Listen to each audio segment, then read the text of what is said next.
ಆನೆ ಮುಖವು ಬಂದ ಕಥೆಯ ಹೇಳುವೆ, ಕಥೆ ಹೇಳುವೆ ಕೇಳಿರಿ, ಕಥೆ ಕೇಳುವೆ. ಗೌರಿ ಪುತ್ರ ವಿನಾಯಕನಿಗೆ ಆನೆ ಮುಖವು ಬಂದ ಕಥೆಯ ಹೇಳುವೆ, ಕಥೆ ಹೇಳುವೆ ಕೇಳಿರಿ, ಕಥೆ ಕೇಳುವೆ.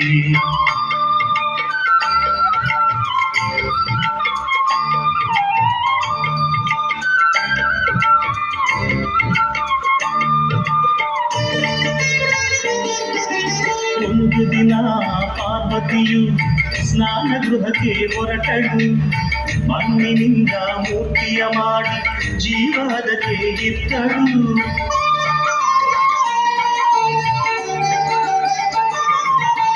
ಒಂದು ದಿನ ಪಾರ್ವತಿಯು ಸ್ನಾನ ಗೃಹಕ್ಕೆ ಹೊರಟಳು. ಮಣ್ಣಿನಿಂದ ಮೂರ್ತಿಯ ಮಾಡಿ ಜೀವದಕ್ಕೆ ಇತ್ತಳು. ಅಮ್ಮ ನಿನ್ನ ಆಜ್ಞೆಯೇನು ಎಂದು ಕೇಳಿ ಕಂದನು. ಅಮ್ಮ ನಿನ್ನ ಆಜ್ಞೆಯೇನು ಎಂದು ಕೇಳಿ ಕಂದನು. ಕಾವಲಿರು ಎಂದಳು ಗೌರಿ ಒಲವಿಂದ. ಕಾವಲಿರು ಎಂದಳು ಗೌರಿ ಒಲವಿಂದ. ಹೇಳುವೆ ಕಥೆ ಹೇಳುವೆ ಕೇಳಿ, ಕಥೆ ಹೇಳುವೆ. ಗೌರಿ ಪುತ್ರ ವಿನಾಯಕನಿಗೆ ಆನೆ ಮುಖವು ಬಂದ ಕಥೆಯ ಹೇಳುವೆ, ಕಥೆ ಹೇಳುವೆ ಕೇಳಿ, ಕಥೆ ಕೇಳುವೆ.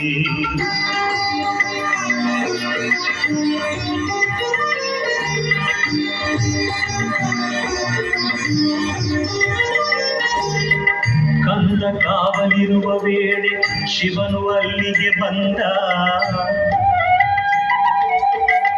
ಶಿವನು ಯಾರೆಂದರಿಯದೆ ನಿಲ್ಲಿಸಿದನು ಕಂದ. ಒಳಗೆ ಬಿಡೆನು ಇಲ್ಲೇ ನಿಲ್ಲಿ ಎಂದು ಕಂದ ಎನ್ನಲು. ಹೊರಗೆ ಉಕ್ಕಿ ಬಂತು ಆಗ ಕೋಪದ ಹೊನಲು, ಕೋಪದ ಹೊನಲು.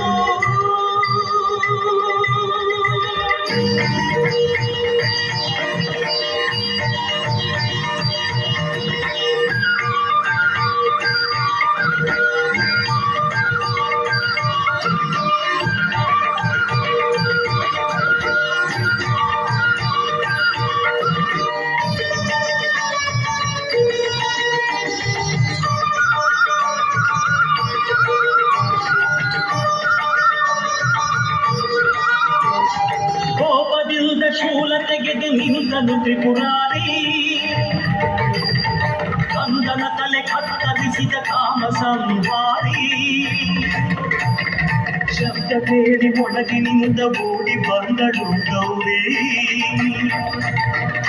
ಸತ್ತ ಮಗನ ಕಂಡು ಹತ್ತು ಗೋಳಾಡಿದಳು ನಾರಿ. ಸತ್ತ ಮಗನ ಕಂಡು ಹತ್ತು ಗೋಳಾಡಿದಳು ನಾರಿ.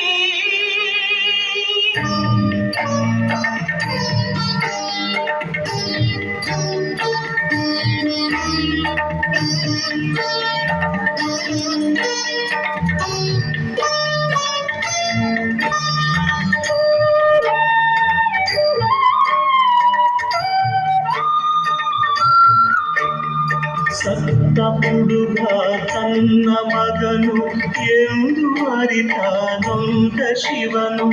ಒಂದು ತಲೆಯ ಆರಸಿ ತನ್ನಿ ಎಂದು ಆಜ್ಞೆ ತಂದನು. ಸತ್ತ ಹುಡುಗ ತನ್ನ ಮಗನು ಎಂದು ಅರಿತ ನೊಂದ ಶಿವನು. ಒಂದು ತಲೆಯ ಆರಸಿ ತನ್ನಿ ಎಂದು ಆಜ್ಞೆ ತಂದನು. ಅರಸಿ ಹೊರಟರು ಗಣಗಳು ದಿಕ್ಕು ದಿಕ್ಕಿಗೆ. ಆನೆಯೊಂದು ಮಲಗಿದ್ದು ಉತ್ತರ ದಿಕ್ಕಿಗೆ.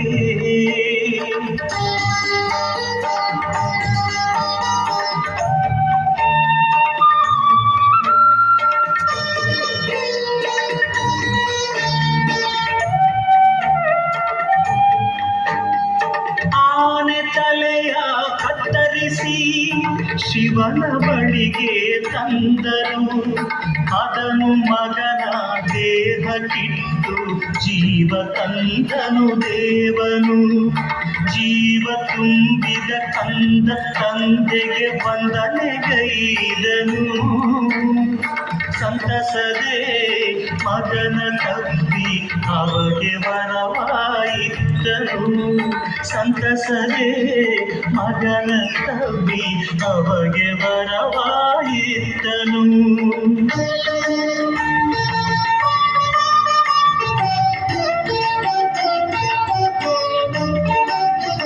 ಇಂದಿನಿಂದ ಮೊದಲ ಪೂಜೆಯೆಂದು ನಿನಗೆ ಎಂದನು ಗಣಗಡಿಗೆ ನಾಯಕ ನೀ ಎಂದು ಶಿವನು ನುಡಿದನು ಅಂದಿನಿಂದ ಕಂದನಾದ ದೈವಗಣ ನಾಯಕ ಭಕ್ತರ ವಿಘ್ನಗಳನ್ನು ಹರಿಸುವ ವಿನಾಯಕ ಭಕ್ತರ ವಿಘ್ನಗಳನ್ನು ಹರಿಸುವ ವಿನಾಯಕ ಭಕ್ತರ ವಿಘ್ನಗಳನ್ನು ಹರಿಸುವ ವಿನಾಯಕ